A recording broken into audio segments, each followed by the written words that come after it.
you see so many lovely senior citizens who are in their 60s and 70s, so active and inspiring. So I feel you get a lot of inspiration from them to lead a healthy life yourself.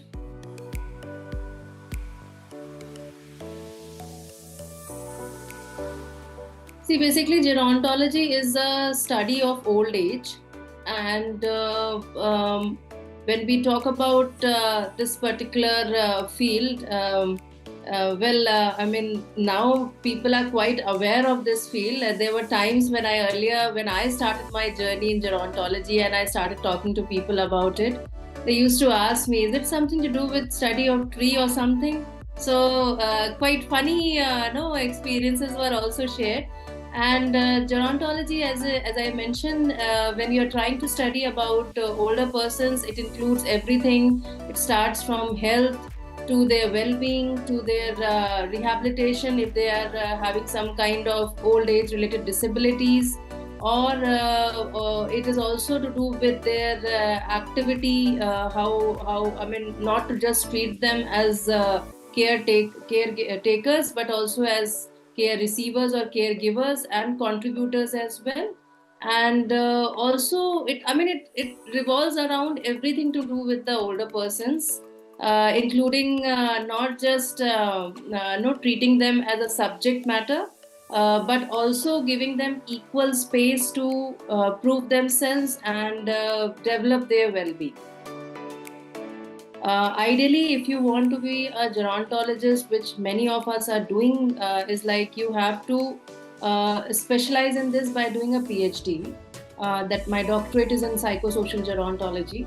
And apart from that, there are no specified institutes on gerontology offering education in that, unlike the Western world.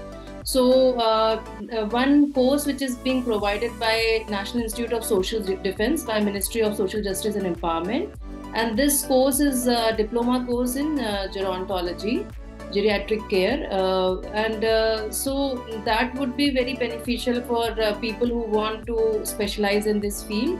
Along with that, the place where I worked earlier, Tata Institute of Social Sciences, is one of the very few organizations which offers a diploma program in gerontology. I was also teaching there as a guest faculty for that course.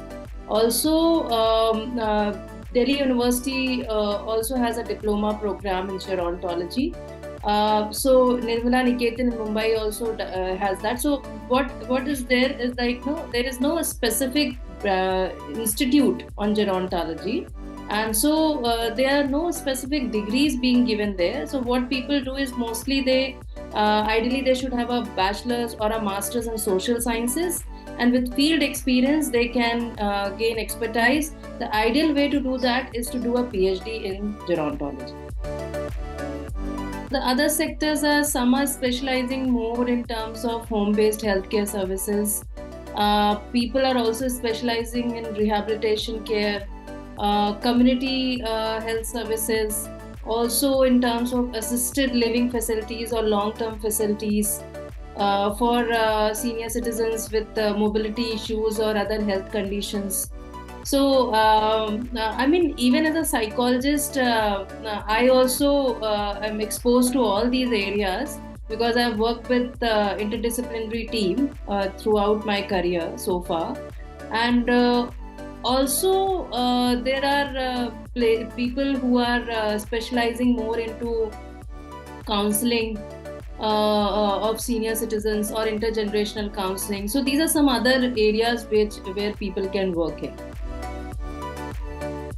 There are two challenges which I have faced. I can say from based on my experience, which I face is this: that what is, as I said, I mentioned in the beginning, that if you're a young researcher or a young gerontologist, I mean, when I say young, I mean, I'm not trying to be ageist by saying young and old, but I mean to say, when I started my career in my early 20s, when people used to look at me, they used to think that, no, how come she will understand my what goes on in my life? So those kind of thoughts were there. But then when you interact with them, when you empathize with them, and when you actively listen to them, then they make you a part of your group. So somehow it's a very heterogeneous group, and for dealing with them, you have to use lot of skills to be a part of their groups. Another thing is in terms of funding. As I said, I worked in corporate sector, I worked in social sector, and I am working in academic sector also. In terms of funding also, not many funding agencies consider this as a concern. So there are a lot of challenges. As I said, I have a lot of plans to develop certain projects or have some capacity building training programs for them. Not many agencies and funding agencies consider it as an essential thing that it should be funded, because they think that it's just a part of life. What is the big deal in working on this age group, and why should we fund for these kind of projects? So that is one major challenge which I face even for fundraising when I used to go to these corporates. There also, if somebody is coming with the concerns related to children or women issues, they would prefer to fund more for them than for the seniors. So same thing in the academic sector as well. You gain a lot of wisdom, you gain a lot of exposure, experience, and you always have someone to look up to. As I said, I have many senior friends. You always have someone to look up to for inspiration when you feel that life is tough for you, and you look up to them and they inspire you with their activity and active participation in different tasks. So that I feel as a reward. The misconception, as I said, that people often think that this age is about dependency, about despair, about loneliness. But I know many of them. In fact, I can vouch for it that many are there who are very active. They want to lead their own life. They are not dependent. In fact, sometimes children force them to be dependent on them. They want to lead their own life post 60s after retirement. They want to enjoy their life. But being very extra cautious, children often, when I say children, the children also in the middle age, and they are very much concerned about the health of their parents, and they don't let them enjoy their life. So sometimes that becomes a challenge. I feel that there is a lot of things related to the health and well-being of seniors which need to be focused on. So the family can take care of these things.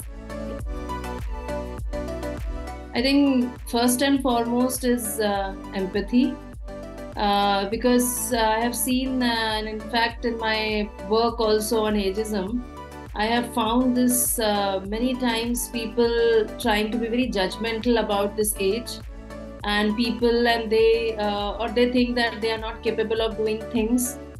See, how I build up my bonding with this age group is this, that I always consider them to be contributors, and I always feel that they have that in them. You just need to help them realizing their potential.